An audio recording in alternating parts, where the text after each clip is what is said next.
JP Morgan versus XRP? How is this possible that one of the largest banks in the world would be concerned or be going after XRP and Ripple and helping and being part of weaponizing a little three-letter agency called the SEC against said enemy? In this update, I'm going to make it real quick for you guys, but we have a breaking update here in regards to JP Morgan moving into the digital asset space, trying once again. It didn't really capture much traction with the JPM coin. So now they're going to try this. They're in the early stages of developing a blockchain-based digital deposit token. Sounds pretty similar to what they were trying to do before. According to Bloomberg, this token would speed up payments and settlements. JP Morgan said they will not create the token if it is not approved by the US regulators. Is blockchain about to take over the banking system? Well, we absolutely know that, blockchain is going to take over the banking system. It's going to be what the banking system is built on. And what we're watching right now is the existing system fall apart. The banking crisis is still underway. JP Morgan is just enjoying the show, watching their competition go to the wayside, and then they get to scoop up the assets for pennies on the dollar. JP Morgan and the big boys and girls are having just a good old time, right? And so JP Morgan tried to do the JPM coin, got no traction, pretty much a failure. It looks like they're trying to do a digital deposit token. Sounds kind of like the same thing. Another IOU from JP Morgan. Nobody wants that. Nobody trusts JP Morgan, and nobody wants to pay the fees to JP Morgan, all these other bankers that control the existing system through SWIFT and the existing system as we know it. But what we have here, folks, is an acknowledgement that not only are they interested, they're not just doing trials, they're not just doing tests. They say here that they're in the early stages of developing a blockchain-based digital deposit token. They're in the early stages. When they're in the early stages, when they're coming out and saying that they're interested, when Larry Fink from BlackRock comes out and says that cryptocurrencies are going to transcend traditional currencies, they've already made their deals. It's already done. They're already well ahead of what they're announcing. And this, I thought was a perfect opportunity to bring back up this clip. And Digital Asset Investor shared this one again yesterday. This is one that we've seen in the past, but I wanted to bring it up once again because this is Gary Gensler, chairman of the SEC, right? Asking what JP Morgan and others are going to do in regards to these tokens. So let's listen in on this one. You mentioned Jamie Dimon, so let's bring it back to Jamie and JP Morgan.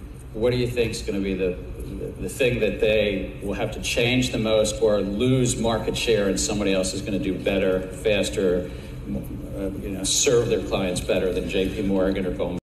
I wonder who's accomplishing that right now, right? Servicing their clients better, being more adaptive, right? I wonder who's doing that. You can just hear the bankers panicking right now. But what feel the panic in their voices. But here's what always happens. The first thing that happens is they try to go, oh, it's nothing, and they did that. I mean, that's with every new industry, every new technology comes along. The powers that be, the incumbents, the status quo, all say it's nothing. Don't ignore the man behind the curtain. This is nothing. And then all of a sudden... How about that, folks? Did you see that clip right there? Jamie Dimon mocks Bitcoin or mocks crypto, calls it a pet rock. This is what they do while they're picking up their positions. And then when it's time to go to the masses and tell them that cryptos are going to transcend traditional currencies, then you set up the Bitcoin bros for the biggest Bitcoin liquidation event in the history of Bitcoin, which is what we got just a few weeks ago.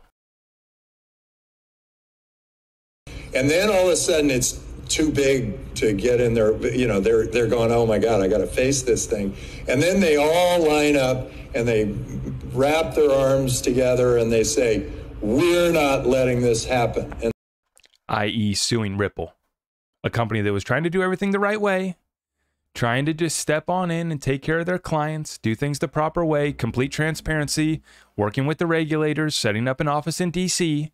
But this is what they were up against. And then it keeps going. And then they say, okay, well, let's sue them. And there you have it right there. Or let's go get the government. There's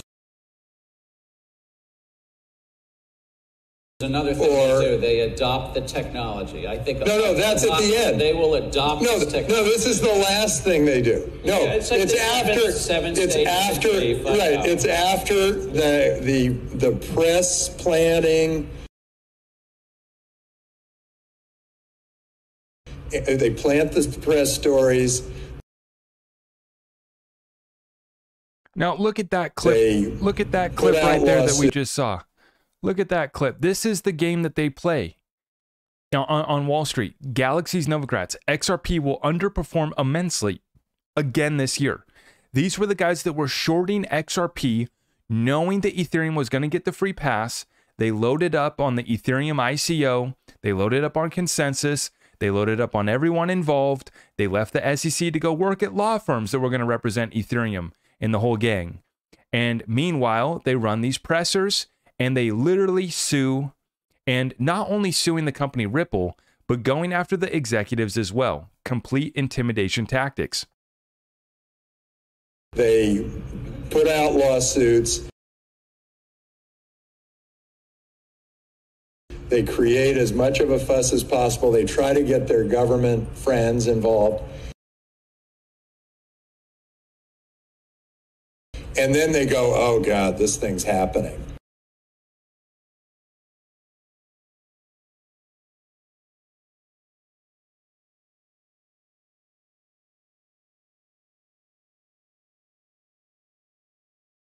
That's awesome. I don't know who put that together, but that was a nice little clip there.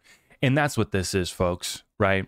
And you have to recall that JP Morgan actually sent 15 of their executives to the office at Ripple. And I think that they were trying to bully Ripple into giving them a sweetheart deal for XRP. I really think that that's what was going on. And or they were also, taking a look at Ripple's business. And then so they could see, this is their competition. They have trillions and hundreds of trillions on the line. This isn't a joke to them. You don't just send 15 executives to some little startup company out of San Francisco because you think, let's go be pals with these guys, right? Let's just go enjoy a nice lunch with these guys. No, JP Morgan, these guys are out to kill you if you go against them. And what do they use? They use the government. They use their buddies, and it's all one big gang. We're not in it. And they came after us, but unfortunately for them, the truth was on our side.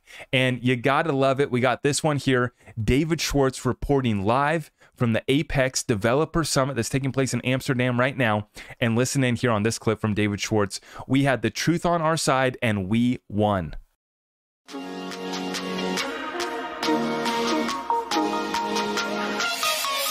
After a nearly 3-year battle with the SEC, and the worst Christmas ever, the federal court in the United States has ruled that as a matter of law, XRP in and of itself is not a security. Yeah, that one, you can applaud all you want for that one. Other than Bitcoin, XRP is now the only digital asset with regulatory clarity in the United States. Yeah, I'd applaud for that one too. Gotta love it. Gotta love it. Now, the developers are working on some stuff over there in Amsterdam and coming together with David Schwartz and the whole gang. You love to see it. But what we have to acknowledge right now, folks, is that they failed to take us down. Now, did they slow us down? Yes. Did they harm us? Absolutely. Are the damages massive? Yeah, I think $1 trillion plus. The damage is done to not just Ripple, but to the XRP community, and the adoption of XRP I think is valued at over $1 trillion. And now we could have $1 trillion in damages just based off of what we would have done if we would have been able to participate in the last bull run without the cloud on title, without the lawsuit hanging over us. If we would have just been able to participate in the last bull run, we would have done 3 to 5x of the previous all-time high of the 2017 bull run, just like all these other Bitcoin, Ethereum, and all these other cryptos that have been around for that long. XRP probably would have done the same thing if we didn't have a lawsuit, right? Or if we had an advantage like Ethereum where we had a free pass, who knows what we could have done.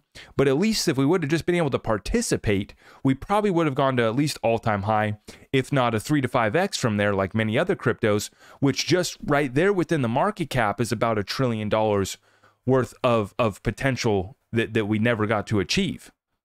And so the damages are absolutely massive. But the good news is that we've won. As a matter of law, XRP in and of itself is not a security. And now get this, JP Morgan's now working on something and they're now trying to get permission from the regulators, which obviously they're all in bed together. So I'm sure they'll be able to get permission. That's not the point. But the point being is that we have clarity while they're in the early stages of development, and they're going to see if the government will give them permission if it'll work with the regulators. Well, we have 10 years of track record. We knew we had the truth on our side, but they tried to come after us anyways, but we've won. So now we have clarity, we have track record, and oh, by the way, we're a neutral ledger. No one's in control. We have a neutral reserve currency in the form of XRP. There is no walled gardens.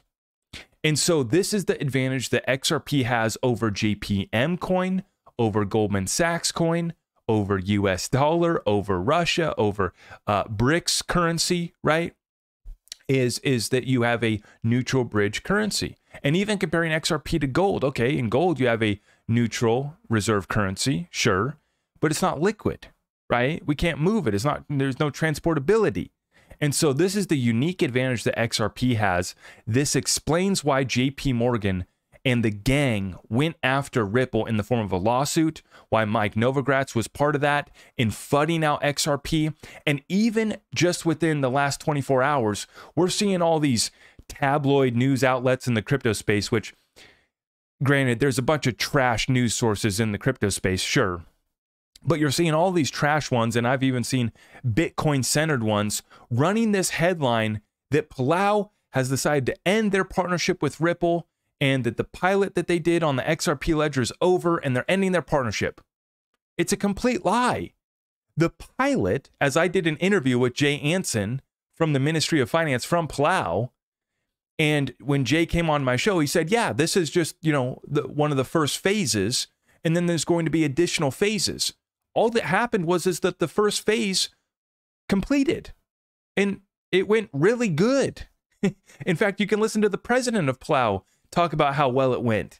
And so, once again, they tried to come after us. They failed. We had the truth on our side. And this isn't a matter of the best tech winning. Not only is the tech good, but it is a neutral bridge currency, which is the key distinction between what any of these banks try to do with their deposit tokens, with JPM coin, Goldman Sachs, any of these bankers that tried that, and any of these countries that try to do their CBDC will not have the advantage of being a neutral currency and will not have the track record of 10 plus years, no downtime, flawless ledger. And oh, by the way, the developers are meeting in Amsterdam right now. Hopefully they're not having too much fun. They're getting a little bit of work done too, hopefully, and additional utilities being brought to the XRP ledger as well. So, we are winning. The fight is not over, but hang in there. Please do me a favor by smashing that thumbs up. And if you're looking to get in touch or tapped in with our exclusive community, just head to my website, zachrector.com. I appreciate all of you guys, and I'll see you in the next one. God bless.